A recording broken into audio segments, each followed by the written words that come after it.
우리에게 주시는 하나님의 말씀은 누가복음 15장 17절에서 24절까지 봉독하도록 하겠습니다.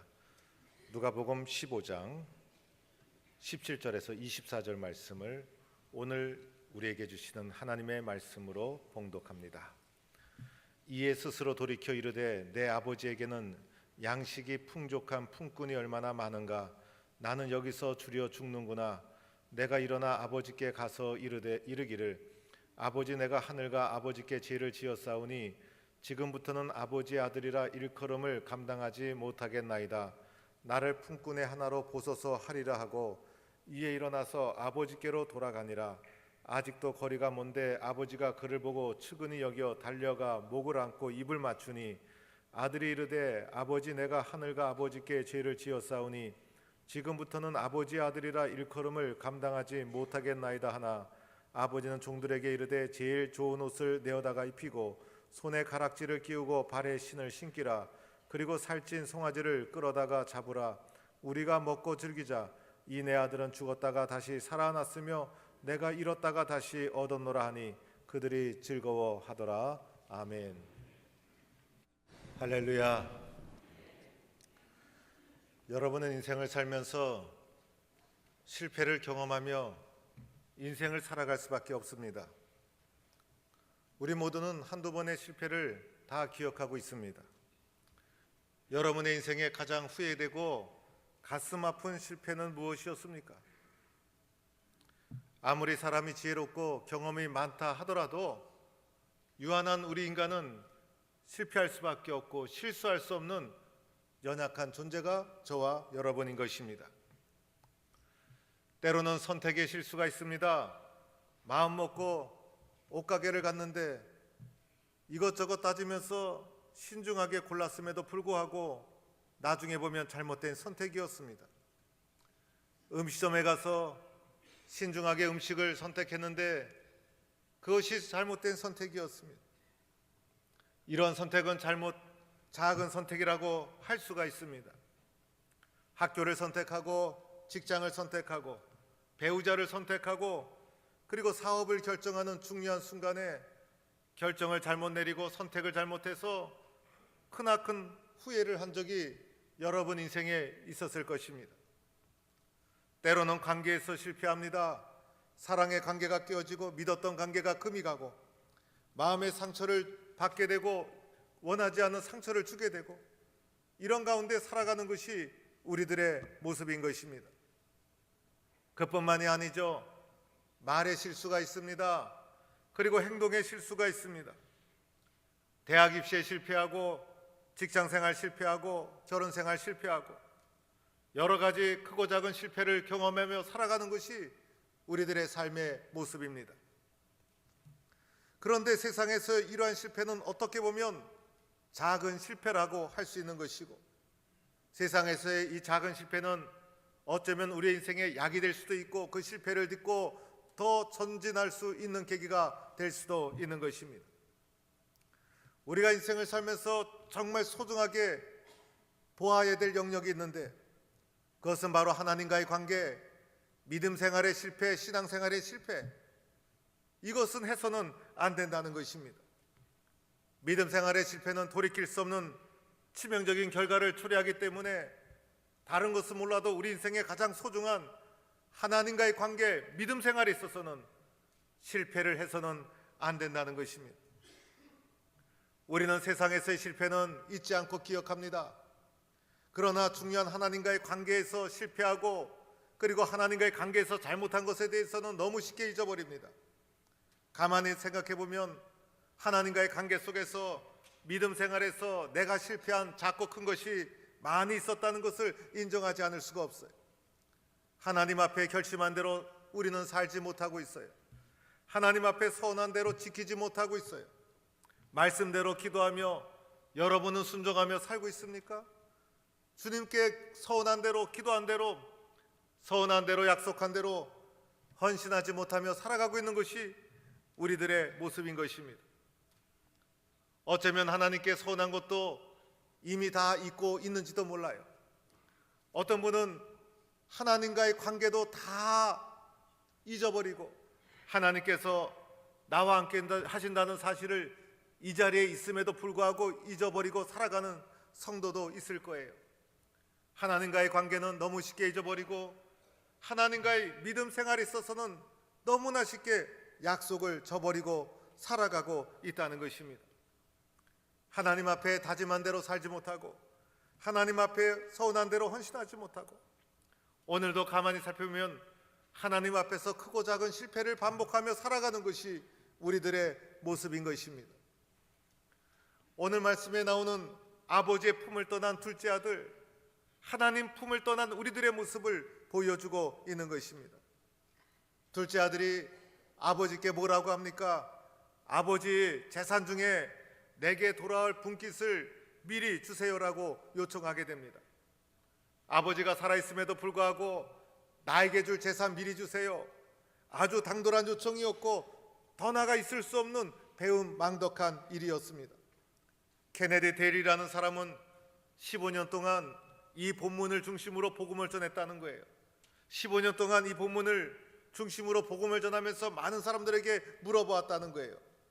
당신 마을에서 오늘 이 둘째 아들처럼 아버지께 이러한 요구를 한 사람을 보았습니까? 모든 사람이 대답하기를 그런 요구를 한 사람은 보지 못했다는 것입니다. 또 이러한 요구를 아들이 아버지께 할 수 있다고 생각하십니까? 라고 물어보니 모든 사람 한결같이 그런 요청은 절대로 있을 수 없는 일입니다라고 대답하더라는 것입니다. 그리고 그러한 것은 아버지가 죽기를 바라는 것입니다 라고 말하더라는 것입니다. 있을 수 없는 요청을 둘째 아들이 아버지께 하고 있는 것이에요. 둘째 아들은 매우 영특한 사람이에요. 둘째 아들은 당돌한 사람이었어요. 둘째 아들은 이기적인 사람이었어요. 둘째 아들은 자기 생각, 자기 경험으로 가득 찬 사람이었어요. 마침내 둘째 아들은 아버지의 유산을 받아서 그것을 돈으로 챙겨서 먼 길을 떠나게 됩니다. 작은 아들의 눈에는 아버지가 들어오지 않았어요. 나도 잘 살 수 있다고 생각했어요. 자기 생각으로 성공적인 삶을 살아갈 수 있다고 생각했던 것이에요.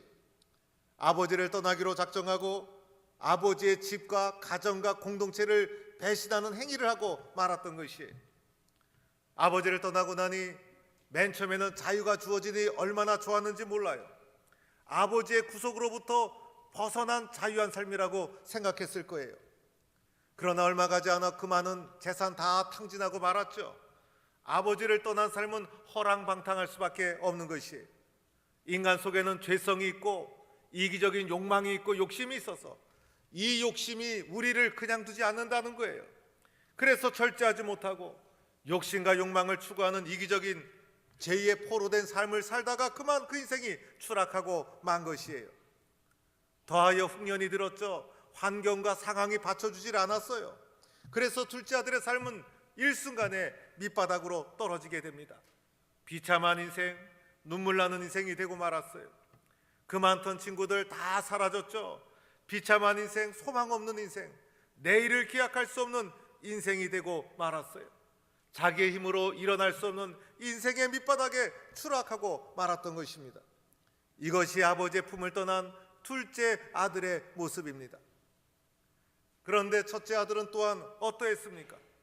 둘째 아들처럼 아버지를 떠나지는 않았습니다. 그러나 훗날 둘째 아들이 돌아왔을 때 아버지가 둘째 아들을 품는 것을 보더니 노하여 집에 들어가지도 않았다는 거예요. 이 첫째 아들의 마음속에는 아버지의 처신이 마음에 들지 않았어요. 둘째 아들을 품어주시고 사랑해 주시는 아버지의 모습 보고 싶지 않았어요. 집을 나간 둘째 아들이 미웠어요.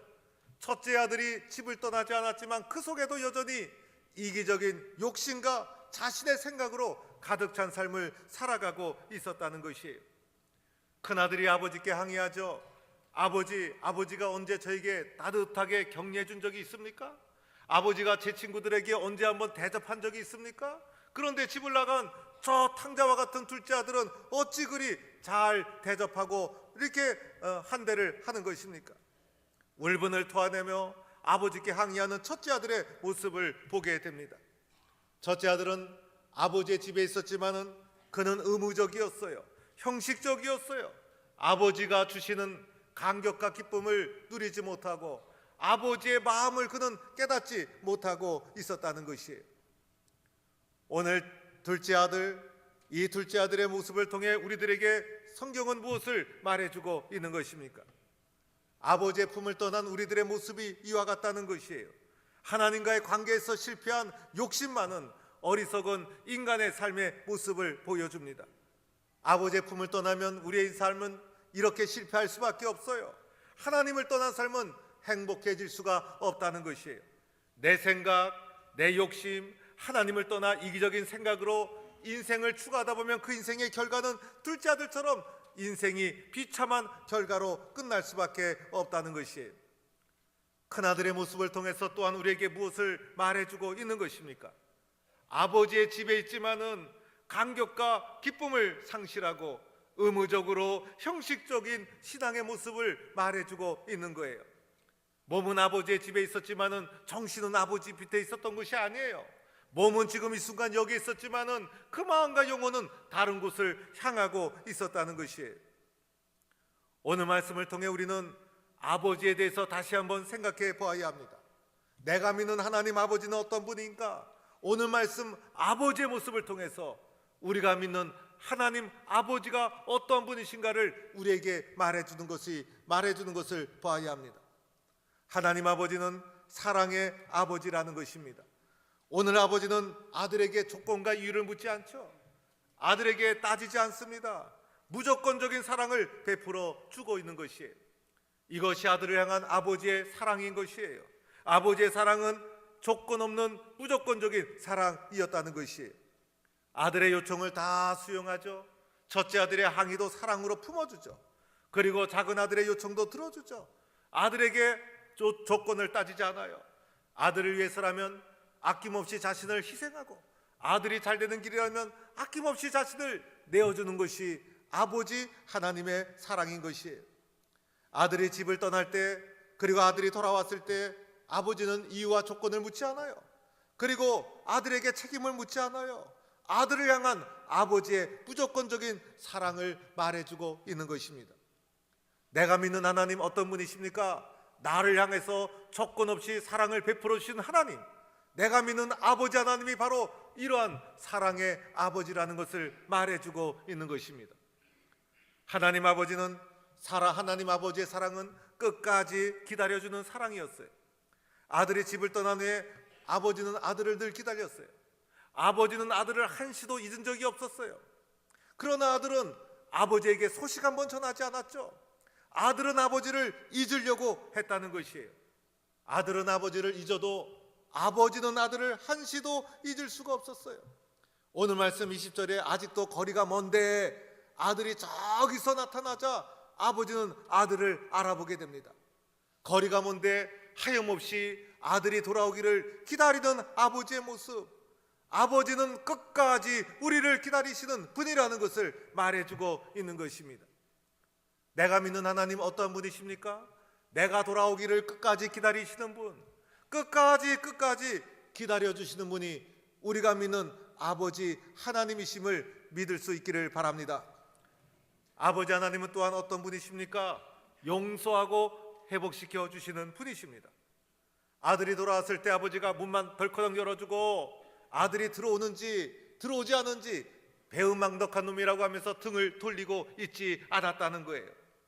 측은히 달려가 먼저 아들의 목을 안고 입을 맞추고 눈물을 흘리며 아들을 품에 품어주셨어요. 그리고 아들에게 제일 좋은 옷을 입히고, 그리고 가락지를 끼우고 새신을 신기고 살찐 송아지를 잡아다가 잔치를 베풀면서 온전한 모습으로 아들을 회복시켜주고 있다는 것이에요. 아들이 돌아왔을 때 아들의 마음이 편했을까요? 아들의 마음도 너무 힘들었어요. 그래서 아들이 아버지께 이렇게 말하죠. 아버지, 저는 아버지 아들이 아닙니다. 나를 품꾼의 하나로 써주세요. 그러나 아버지는 그래, 너는 이제부터 품꾼이다 라고 말하지 않았어요. 새 옷을 입히고 가락지를 끼우고 아들의 영광을 회복시켜 주었다는 것이에요. 우리가 믿는 하나님 아버지, 나를 회복시켜 주시고 나를 영광스럽게 아들의 영광으로 회복시켜 주시는 분이 우리가 믿는 아버지 하나님이시라는 것입니다. 어쩌면 우리는 하나님 아버지 앞에서 집을 나간 둘째 아들 같은 존재고, 어쩌면 우리는 아버지 하나님 앞에서 첫째 아들처럼 기쁨을 상실하고 살아가는 존재일 수 있는 것이, 하나님 품을 떠나 자기중심적으로 살아갑니다. 아버지를 잊고 살아갑니다. 허랑방탕하며 자기중심으로 살아갑니다. 그 결과 어떻게 됩니다? 어떻게 됩니까? 인생의 길이 막히고 길이 열리지 않고, 그리고 인생의 바닥을 떨어지게 되고, 이 모든 것 아버지의 품을 떠난 둘째 아들이었기 때문에 어쩌면 나는 둘째 아들과 같은 존재인지도 몰라요. 또한 아버지 집에 거하고 있지만은 기쁨을 잃어버렸어요. 형식적이고 의무적으로 하나님 아버지와 관계하고 있을 뿐이에요. 아버지의 마음을 알지 못해요. 아버지가 오늘 나에게 주시는 것이 무엇인지를 보고 누리지 못해요. 형식적으로 아버지와 관계 속에 그저 한 공간에 있을 뿐이에요. 어쩌면 나도 첫째 아들과 같은 존재인지도 모르는 거예요. 우리는 모두가 하나님께 돌아와야 돼요. 첫째 아들이든 둘째 아들이든 우리는 하나님께 돌아와야 산다는 것이에요. 요즘 대학교 동창 한 분이 저에게 종종 전화를 합니다. 그런데 이 친구는 대학 시절에 잘못된 종교단체에 빠져가지고 그것이 진리라고 저한테 그렇게 논쟁을 했던 친구였어요. 졸업하고 나서 소식이 없었어요. 그런데 중소기업을 잘 일으켜서 강남에서 살면서 하여튼 회사를 하나 큼직한 걸 잘 운영하는 사장이 되었어요. 그런데 제가 목사가 된 걸 알고, 제가 목사인 걸 알고, 어느 날부터인가 저한테 전화가 와서 자꾸 신앙에 대해서 물어보고 상담을 하기 시작합니다. 그 친구가 하나님 품으로 돌아왔어요. 그 친구가 바른 신앙을 가지게 되었어요. 그래서 집에서 성경을 그렇게 많이 읽는다는 거예요. 하나님 말씀을 깨닫고 나니 세상 것이 너무 재미도 없고, 그리고 무익하다는 것을 알고, 집안에 TV도 다 없애고 출장을 가도 성경만 읽고 기독교 서적만 읽고 기도만 하고, 하나님 안에서 은혜 받고 나니 얼마나 기쁜지, 그리고 나는 예수 믿지 않는 가족들이 얼마나 불쌍한지, 자기 마음이 너무 뜨거워졌다고. 친구야, 내 마음이 너무 갈급하다. 내가 너무 영적으로 갈급하다. 내가 어떻게 되겠냐? 이 친구가 동영상에서 목사님들 설교를 1000편 가까이 들었다는 거예요. 그러다 보니 진리가 뭔지 귀가 열리고 눈이 띄어졌어요. 내가 여러 교회를 다녔지만은 내가 뿌리를 내릴 교회를 아직 정하지 못했다. 내가 갈급한 마음으로 잘 믿고 싶다. 나를 좋은 교회로 안내 좀 해다오. 이렇게 요청을 하며 전화를 하고 갈급해하는 친구의 목소리를 들을 때마다 제가 얼마나 은혜를 받는지 모릅니다. 여러분, 우리는 돌아와야 합니다. 우리는 회복해야 합니다. 아버지께 돌아오고 아버지께 더 가까이 나가야 하는 것이에요. 그러기 위해서는 어떻게 해야 되는가? 첫째는 아버지 하나님 앞에 사는 것이 얼마나 풍성한가를 깨달아야 돼요. 아버지 하나님 앞에 사는 것이 얼마나 풍성한가? 아버지 하나님 앞에 사는 것이 얼마나 풍성한가? 내 아버지에게는 양식이 풍성한데 나는 여기서 줄여 죽는구나. 우리의 인생이 고달픈 이유가 있죠. 우리 인생이 안 되는 이유가 있죠. 우리 인생이 힘든 이유가 있어요. 그것은 아버지의 품을 떠났기 때문인 것이에요. 아버지 품 안에는 풍성한 양식이 있고 풍성한 삶이 있다는 거예요. 내가 아버지께 돌아가기만 하면 그 풍성한 은혜를 누리게 되는데, 아버지의 품을 떠난 나는 여기서 추려 죽는구나. 이것이 둘째 아들의 부르짖음이었다는 것이에요. 아버지의 품 안에 있으면 참된 행복을 누리고 인생의 참된 가치를 누리고, 그리고 행복하고 소망 있는 삶을 사는데, 아버지의 품을 떠나면 여기서 추려 죽는구나. 이것이 아버지의 품을 떠난 자들의 고백이라는 거예요. 두 번째로는 내가 죄인이라는 것을 고백해야 합니다. 주님, 나는 죄를 지었습니다. 나는 죄인입니다. 오늘 아들도 이렇게 고백하지 않습니까? 아버지, 나는 하늘과 아버지께 죄를 지었사오니 지금부터는 아들이라 일컬음을 감당하지 못하겠습니다. 나를 품꾼의 하나로 보아 주옵소서. 이런 신앙의 고백, 이런 회개 고백을 18절, 19절, 21절 아버지의 품 안에서 또다시 고백합니다. 저는 아버지의 아들이 아닙니다. 나는 죄를 지었습니다. 구구절절 회개의 눈물을 흘리고 있는 것입니다. 신학자 어거스틴은 이렇게 말했어요. 사람의 인생에서 최고의 절정, 사람의 인생에서 최고의 절정은 순교의 순간이 아니다. 최고의 절정은 그 사람이 회개하고 돌이키는 회개의 순간이다. 이 회개의 순간이 그 사람의 인생을 결정하는 우리 인생의 최고의 절정이라는 거예요. 우리의 실천상 첫 번째 회개 실천이죠. 회개하지 않으면 안 된다는 거예요. 요한일서 1장 9절에 만일 우리가 우리 죄를 자백하면 그는 미쁘시고 의로우사 우리 죄를 사하시며 우리를 모든 불의에서 깨끗하게 하실 것이라. 우리가 자백하지 않으면, 스스로 고백하지 않으면, 입술로 고백하지 않으면 안 된다는 거예요. 이 회개할 때 어떤 일이 일어납니까? 말씀이 들어오죠. 기도가 살아나죠. 봉사에 충성할 수 있죠. 성도를 사랑할 수 있죠. 그리고 전도할 수 있죠. 그리고 주의 것을 분별하여 11조를 정확히 드릴 수 있죠. 모든 것은 회개에서 시작하는 거예요. 회개의 눈물이 마르지 않고 회개의 문이 열려야 되는 거예요. 회개할 때 역사가 일어나는 것이에요.